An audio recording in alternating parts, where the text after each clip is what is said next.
Okay, guys, welcome to episode 6 of Behind the Soul as told by homeowners. I'm your host, Marquita Brown, your viable agent, and today I have a special guest. I have Mr. Glenn Skinner, who's here today to talk to us about his home buying journey into an investment property. Um, so we are excited to talk to him today, and we're going to get right into it. So, thank you, Glenn, for being here. You're welcome. So, if anybody doesn't know, Glenn, he is Gavin's father. He's my good friend, my partner in raising Gavin, and also now my client for real estate. And so, you are already a homeowner. Yes. This would be what year? 10. Year 10. So, this would be 10 years Mhm. as a homeowner. So, I guess just briefly let us know 10 years ago, why did you decide that you wanted to be a homeowner? I wanted to become a homeowner because I seen that rents were going up.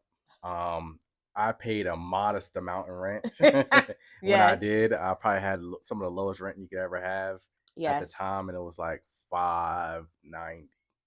And then I think next they were saying that the rent was going to go up Mm-hmm. to 600 or Okay. 620.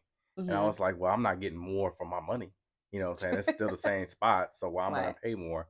And so I didn't necessarily agree with the increase in rent. Mm-hmm. And I thought it was just kind of like out of nowhere. You know what I'm saying? That this is going to be pretty steep. So I was like, well, if I'm going to be paying close to $800-900 a month in rent, I could be putting that towards a house. Okay. And so I kind of already knew the value of putting my money into a house. Mm-hmm. So that's why I kind of went ahead and started the process of looking into possibly getting a house. Okay. And I remember that process. I was pregnant at the time, and I didn't even have my license at the time. But I just remember enjoying going through that process with you, the whole looking at houses and doing the paperwork and the home inspection. And it was very exciting for me. So that kind of helped spark my interest into getting into real estate. Um, so now that you've been a homeowner for 10 years, um, what made you want to now think about getting into investing in investment properties? Well, I always wanted to become a landlord, or have multiple rental units and things like that, because I knew that's what I knew growing up. Mm-hmm. My grandmother had a couple of properties. Um, and the person she was seeing at the time had a couple of properties. Mm-hmm. And I like the journey, you know what I'm saying? Mm-hmm. I like the idea he could wake up every day, go around to his different units, fix a AC unit, fix out some plumbing or something like that, or clean out a spot, and he was putting it right back on the market Mm-hmm. for another person to come in. And so I knew when I got enough money set aside that I would do that same process of getting another um, property and Okay. possibly renting it out. Okay. So most people don't really like being a landlord, but you said you're gonna take the challenge head on Yeah. and live this landlord lifestyle. There's different routes to go about getting investment properties as far as financing. Yes. Um, what routes did you look into, and then what did you ultimately decide to do to get your investment property? Well, I looked into basically what type of property I wanted to own. Mm-hmm. And then I looked at my pocket and what I could afford. Mm-hmm. Um, and then I just kind of made my judgment off of that. And then when I looked at it, I was like, what can I do next? How do I get the process started? And then I started talking to um, financing, Mm-hmm. lenders and things like that, so I can possibly, you know, make a better choice. I need to know how much I need to put Mm-hmm. down Mm-hmm. and go that route. You know, some say it's 15, some say it's 20. You Right. know what I mean? And Mm-hmm. then, and depending on the price of the house, if you're going for something that's so cheap that's like a 90,000, you know what I'm saying, or below, they're gonna kind of Mm-hmm. like want you to pay all in cash. If you got 100,000 above, Mm-hmm. they'll try to work with you on financing. So I Okay. think that was kind of the route that I looked into financing to, kind of lead me into without my choice. Okay. So you needed financing to help with the property. So you won't go do all cash. Yeah, yeah. Okay. I know some people do all cash and buying their investment properties, and then some people do financing.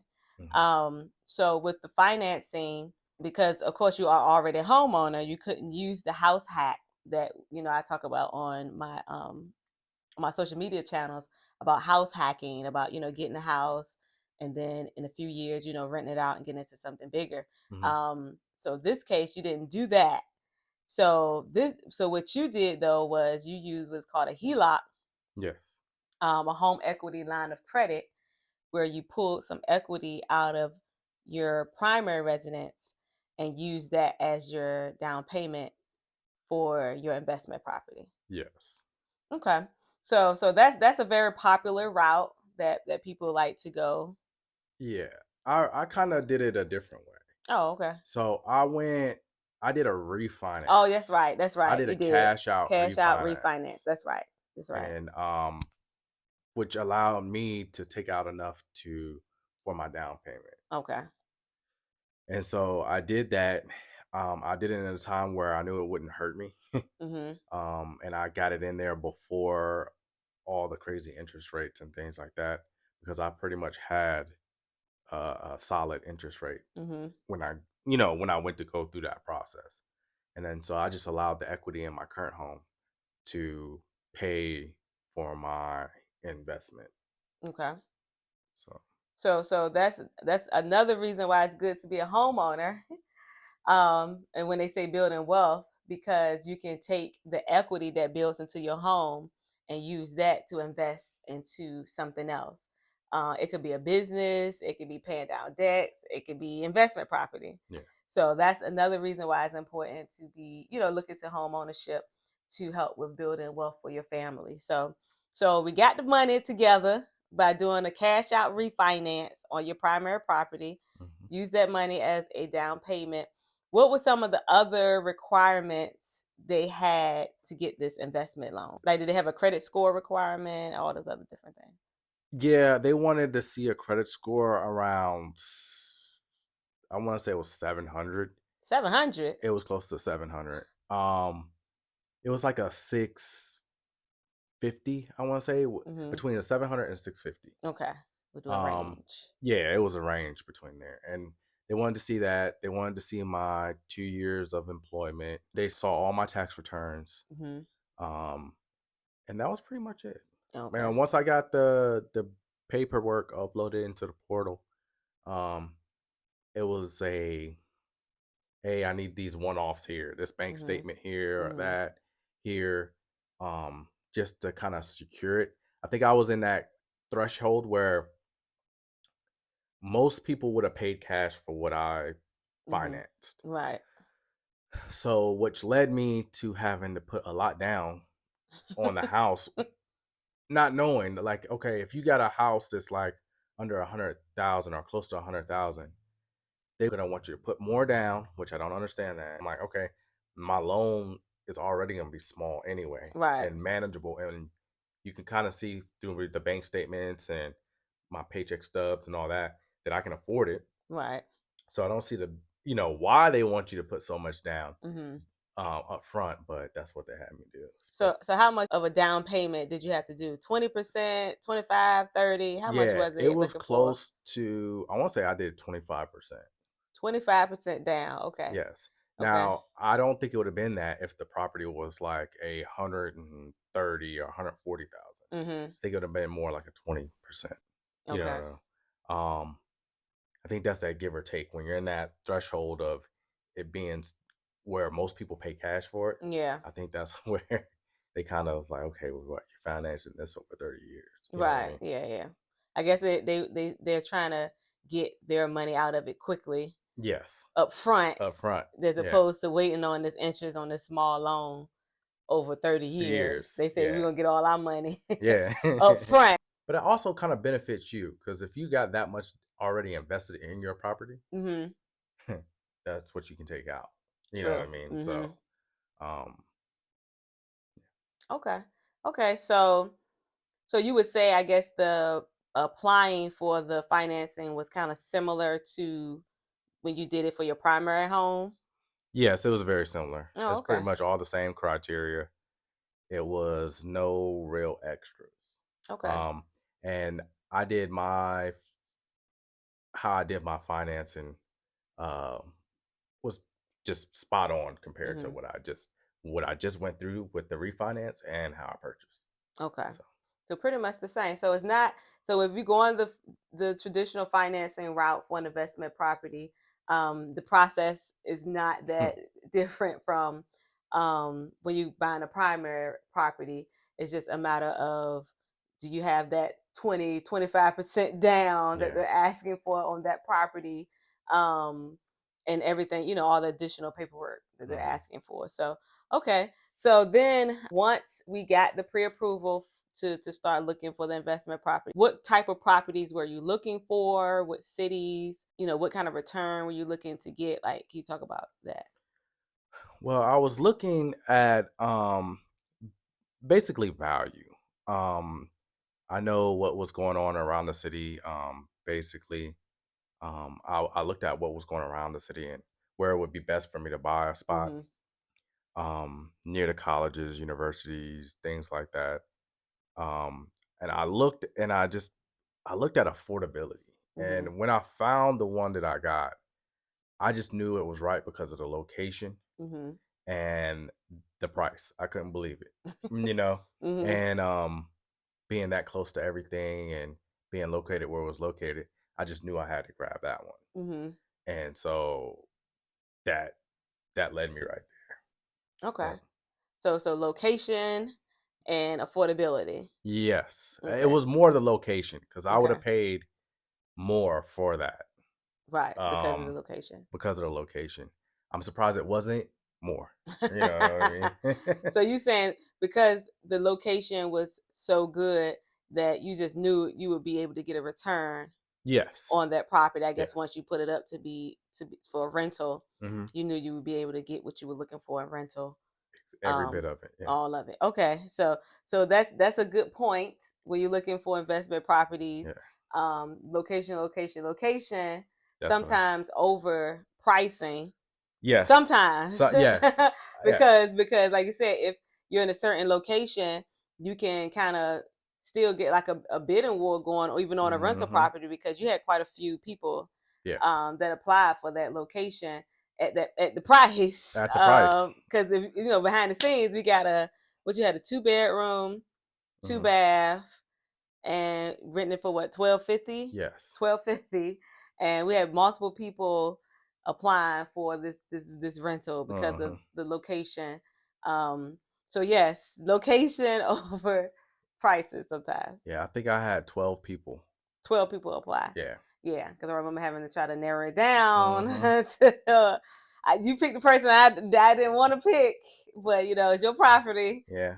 I'm I'm a sucker at heart, but at the end of the No. day, um, uh, it was for a good cause. Hmm. So that to me, um, it's not all about it's about the money, right? Yes. But I look at it this way: if it covers my expenses for the property, Hmm. I'm good with it because I know I'm gonna get that on the back end when the property's paid off. Okay. So if they're covering the rent and I don't have to ever worry about that rent payment, you know, Hmm. what I'm saying? I might not get my profit in my pocket, but I'm also still getting my profit in my pocket because they're paying down the mortgage. Right. You know what I'm True. saying? Yeah. So that's the way I look at it. Hmm. Okay, it's like I'm guaranteed to make these mortgage payments every month. Right. You know what I mean? I might not get the extra money for repairs and stuff like that, Hmm. but eventually I'm gonna get that too. You Right. know what I mean? It's all gonna come back to you. Hmm. So you're So just looking at the long game. I'm looking at the 'Cause this long is game. a long term investment. It So you're is. looking at, like you said, there, even though you may not make, even though you are, let's get out of the way, you are making profit. Yeah. But he's just saying that, looking at the long term investment, and that the return is the equity Hmm. that he's building in this property. so that he can repeat the process with the next property, Yes. right? So with this property, once you get enough equity, Mm-hmm. now again you can do a cash out refinance for the next property, Yeah. or do a HELOC, HELOC, home equity line of credit, pull the money out of that one and to put it into a new one. Mm-hmm. So that's a good way to look at it, because me, I need my money right now. I'm like, this is business. I need my money right now. But I mean, I get what you're saying. Yeah. So that makes sense. Okay. What was the least enjoyable part of this process of getting this investment property? Going through the paperwork process again. You know what I mean? Like, it's not like they don't have all that stuff on file. You know what I mean? You're going to make me They print say out they don't more have it. Send it again. All you need to do is really just verify my employer. You know what I mean? That I'm at the same spot and I'm making money. You know what I mean? Look at a couple of bank statements to see this. I'm still have my job. You know what I'm saying? Or stuff like that. And then give me the loan. You know what I'm saying? Like, if only it was that easy. I know if I can understand if this is my first rodeo, but I had purchased the house a couple years ago. I refinanced, you know what I'm saying? And then a couple months later, I turn around, not even 3 months later, I turn around and buy an investment property. Yes. I shouldn't have to go through that whole credit spiel again. Like, nothing changed in 3 months. They don't know. And then they knew. Because they like, when I got my cash out refinance, they were like, "What is the purpose of this?" And I told them for an investment property. So it's not like, now if I had went through the same bank, it might not have been that bad, right? But it still was that bad. Okay, you know? paperwork. So paperwork. Yeah. Okay. What about because we did have to wait some time to get the closing. Waiting on that title stuff. Yes, we had title issues. Had title issues on the seller side. How was that process? It was tedious waiting. Yes. Because, I mean, at the end of it, you didn't know if they were going to find somebody or not. You know what I mean? I think that was the worst part of it. It was just tedious. It wasn't a bad process, though. It was like, you know, I think the lawyers on the other for the title company, and they all handle that. So it was not bad process. It was just the waiting to, like, okay, when is this paperwork going to filter through? And is it going to filter through in time, that window? You know what I mean? So I don't have to pay these outrageous, you know, inflation interest rates. Yes, because they were starting to rise. Yes. Yes. So what was the most enjoyable part of getting your investment property? I think the most enjoyable part was when I got it rented.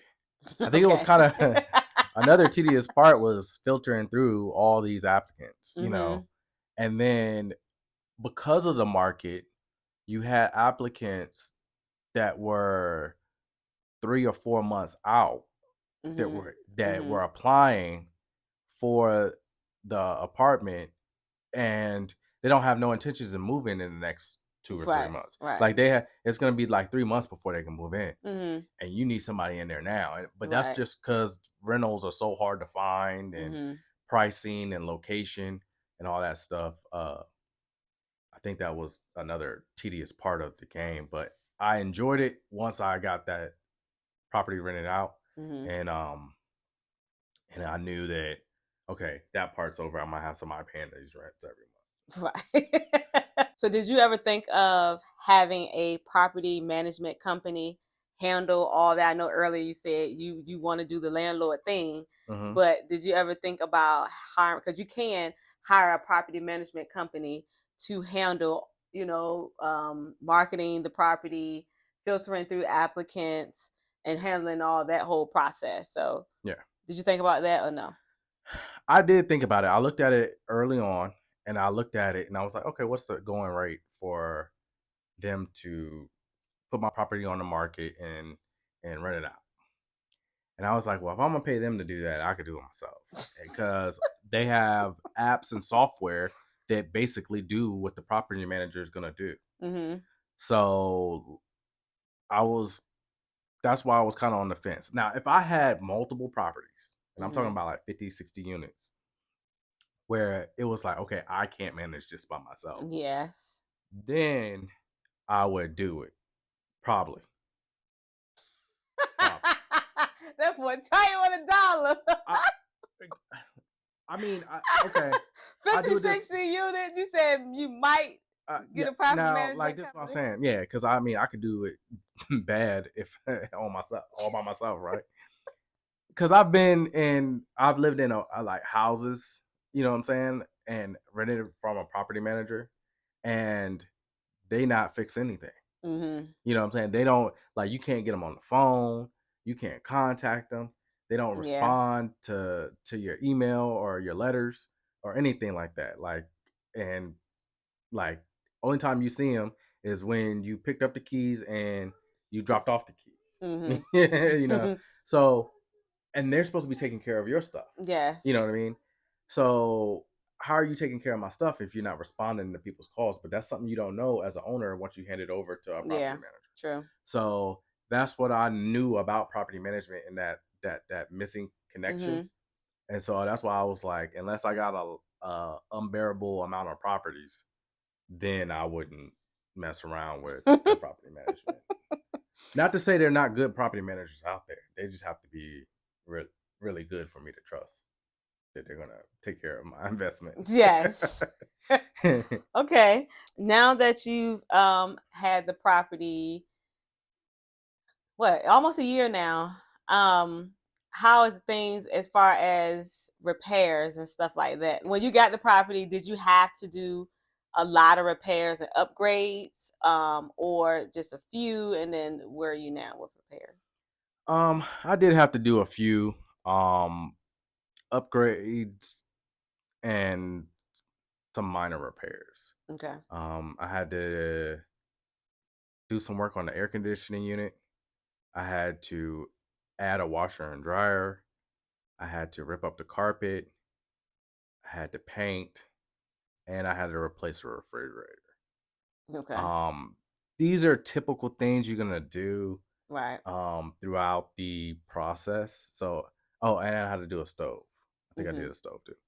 But these are typical things you're gonna do throughout the process. They get grimy, they get old over time, Mm-hmm. you know.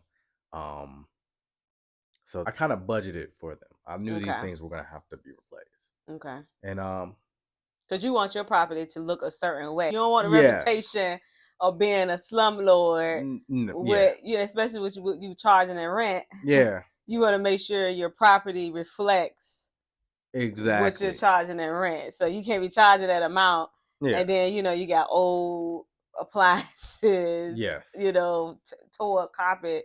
So hmm so that makes sense. yeah. So I had a couple of issues early on that I mean they just need to be addressed and they need to be Mhm. replaced. And I just prayed that now that I replaced them, I Mhm. don't have to go back and do Right. anymore. So Right. Okay. So that hasn't been a headache, because I know sometimes people get investment properties and they got to put 10,000, $10,000 to $15,000 of repairs into their property, but that wasn't the case for yours, because yours is pretty yeah, much moving ready minus the minor upgrades. yeah, the minor upgrades Mhm. and the upstairs bathtub leaking. Oh I yeah, forgot yeah, about from the that. neighbor. Yeah, Yes. but other Okay. than that, that was a simple fix. The guy Mhm. came in, fixed that like in 15-20 minutes. Haven't had a problem since. Okay. But like I said, minor fixes. I was lucky. I got a place that was pretty much move-in ready in a pretty decent location. Okay. So between the time of closing on the property, having to do the upgrades and repairs, to getting somebody in there, how Mhm. long was that time frame? I think I think that took me about a month. Oh, okay. I think it was about a month, and that's just because I did all the work myself. Mhm. Um, it might have been a little bit less than a month, um, but I know I did a lot of the repairs myself. So I did a Mhm. lot of the painting, things like that. Had a carpet guy come in because I just don't do no carpet. Yes. And so and then the appliances, I just got them delivered straight Mhm. to the house and put them in and hooked them up and stuff like that. And everything went smooth. The next thing you know, I had a tenant there. So, So a month. So that's a good time frame. yeah. A month from closing to get somebody in there. Yeah. So that's a good time frame. So we're coming to the end of our interview with Mr. Skinner, and my last question is, what would you say is the importance of being a homeowner now slash landlord? I got a place to stay if I need it. No, I would just say that it's a good process. It's a good way to invest, and put money aside. Uh, I think people don't look at their home as their bank, Mm-hmm. but I mean it No. can be your bank. Mm-hmm. If you've invested in it, you maintain it.